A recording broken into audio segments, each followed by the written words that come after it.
ملت قش پریشان، ملت قش پرچین، ملت قش تنابون دن، ملت برچی، ملت تعزیم، ملت تنابون دن، ملت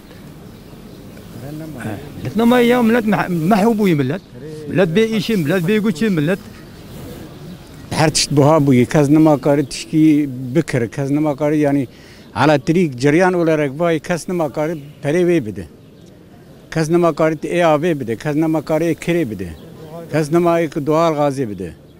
Yani gittikçe çavadı be ama buhayı.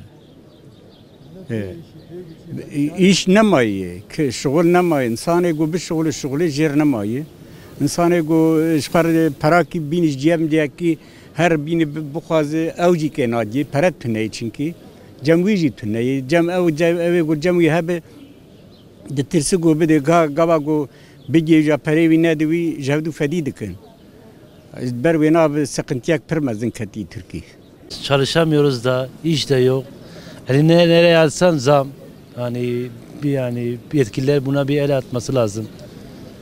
Görüyorsunuz hepimiz burada işsiziz. Daha ömrünün başındayız. Bize yardım etsinler. Bunu diyeceğiz. Başka diyeceğimiz bir şey yok. Yani benim bildiğim kadarıyla şu anda Türkiye'de yani zam olarak söylesen her şeye zam gelmiş. Ne söyleyelim yani işsiziz, çalışamıyoruz.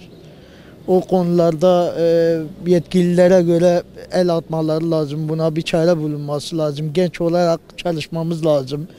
Böyle ortalıklarda dolaşıyoruz. Bu şekilde yani söylediğim budur.